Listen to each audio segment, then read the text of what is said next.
Hello, Hamish here from M Online. I've got Miriam Bell with me, senior business reporter from I should say the Post. You should, yep. Post. Now, I was going to say stuff, but then We I are would have to say stuff must mastheads, but the Post is. But it's the Post. Yeah.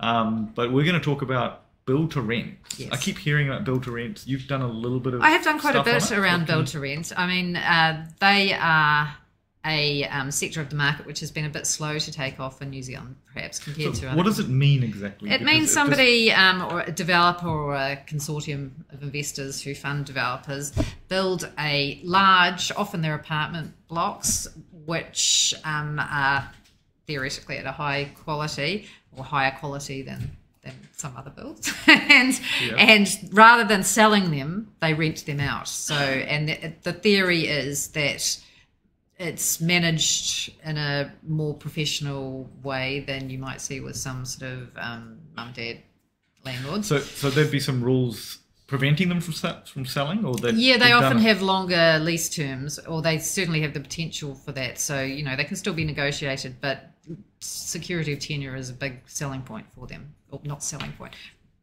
attractive.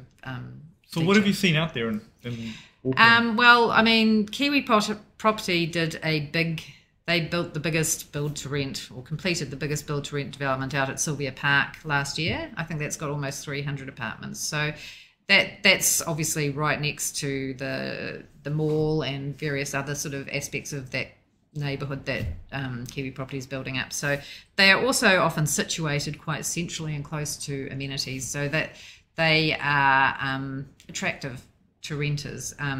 So that was a big one.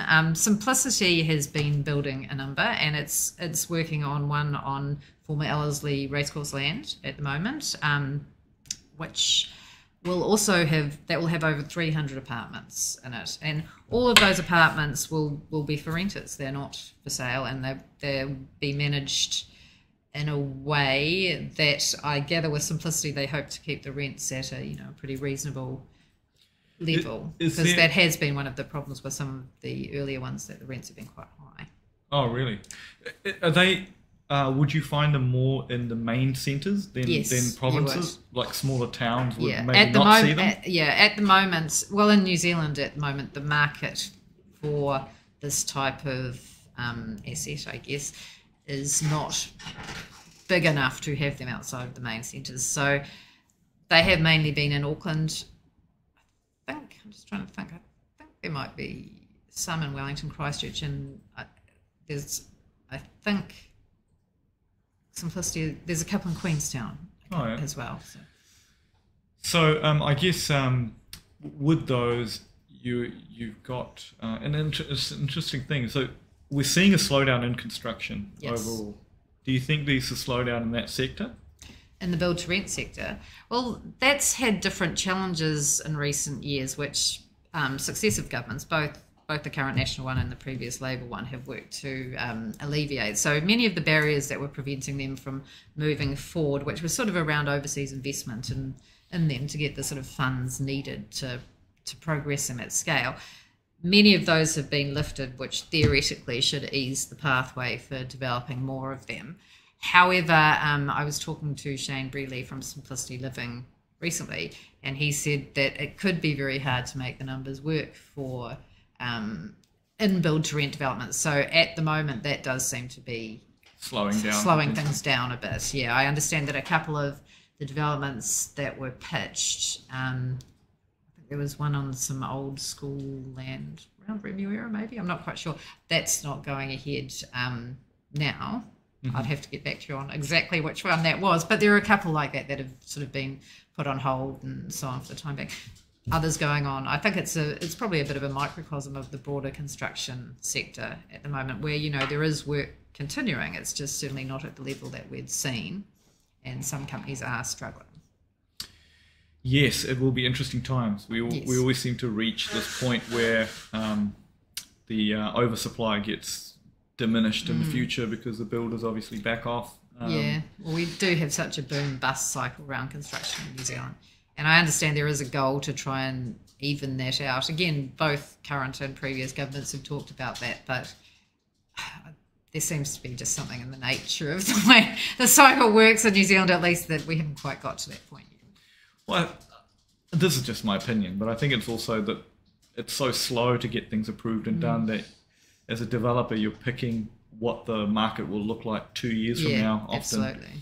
And with that uncertainty, you need the thing to be moving at pace, or at least there to be some fat building up. Yeah. That you know that any downturn could be mitigated by maybe the first 6 months or a year of increases. So by the time you get to the finish line, there's something there for you. Yeah. So I think, I don't know if governments have tried to fix that with the RMA and stuff. I don't know if they... Well, I mean, there are quite a lot of changes going through Parliament at the moment in terms of consenting sort of rules and, as you say, RMA changes and planning changes and, various other things affecting the construction development sector, infrastructure funding, for example. I mean, they're wending their way through. Some of them, there's some concerns about some aspects of them. Theoretically, that gets worked through in the parliamentary process and consultation and so on. I guess it remains to be seen how they pan out. But I do think that there is quite a broad consensus that things need to be done, and that in itself is probably a change to the past. So hopefully we might see a situation where it doesn't, things don't get changed backwards and forwards and etc.